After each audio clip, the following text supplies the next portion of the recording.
A Hidden Treasure by St. Leonard of Port Maurice. Chapter 1, sections 11 to 13.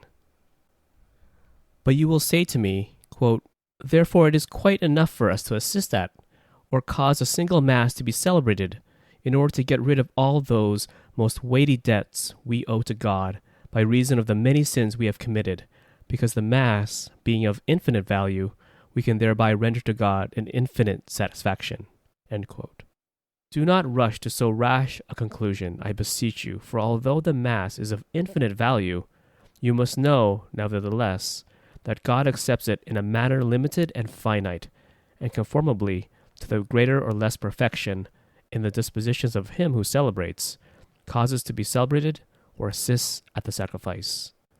Quote, "Whose faith and devotion are known unto thee," end quote, says the Church in the canon of the Mass, thus teaching us, by this manner of expression, what the great divines inculcate, namely, that the greater or less satisfaction applied by the sacrifice in our behalf is determined by the greater or less perfection in the dispositions of him who celebrates, causes to be celebrated, or assists at the sacrifice, as we have said before.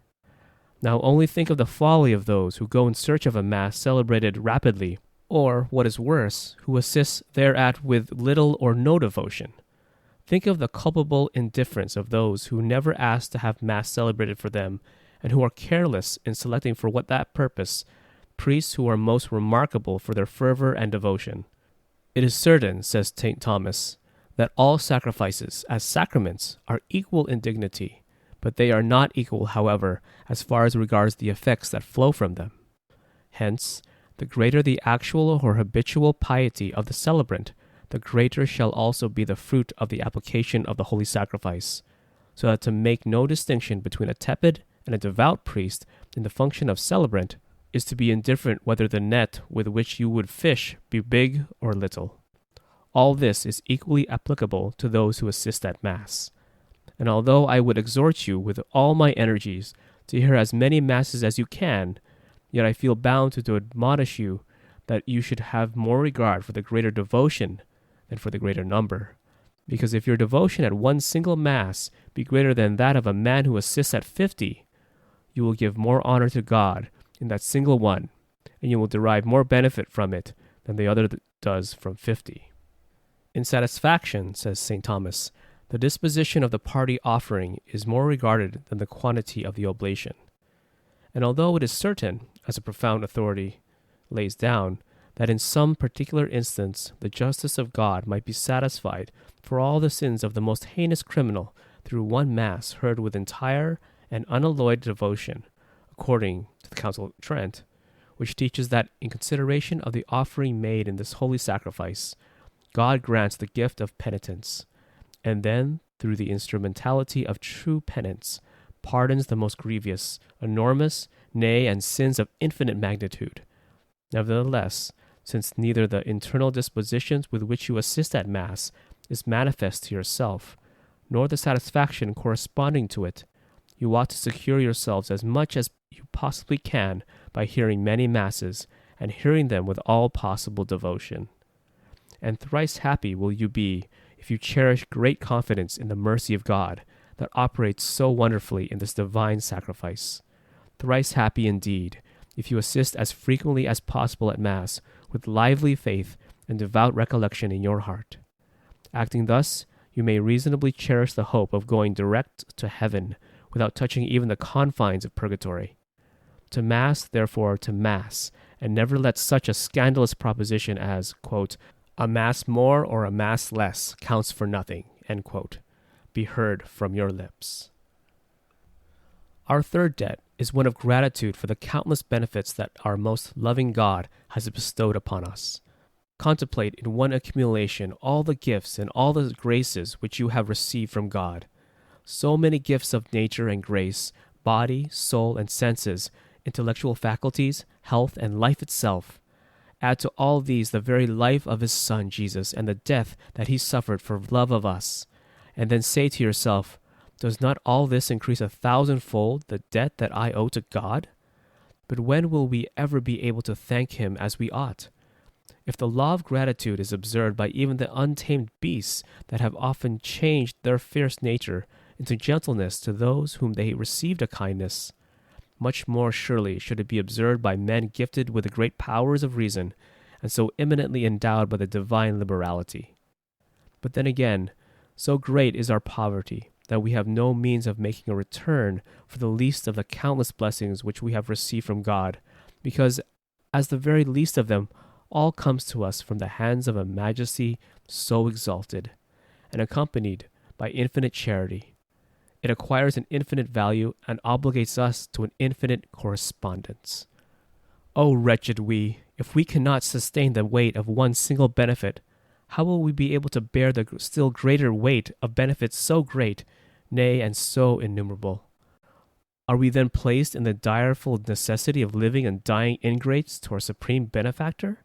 No, no, take heart and be of good cheer, for the manner of thanking our good God completely was taught us by holy David, who, beholding with prophetic eyes this divine sacrifice, clearly confesses that nothing save the Holy Mass can render due thanks to God.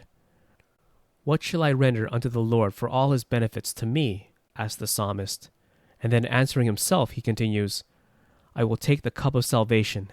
According to another version, I will raise on high the chalice of the Lord. That is, I will offer a sacrifice most acceptable to him, and with this alone I shall satisfy the debt of so many and so singular blessings. Bear in mind likewise that this sacrifice was instituted principally by a Redeemer for this end, namely, to acknowledge the divine beneficence, and to thank it, and it is on this account that it is emphatically called Eucharist, which signifies an offering of thanks. It was he himself who gave us the example when at the Last Supper, before consecrating that in that first Mass, he raised his eyes to heaven and thanked his heavenly Father.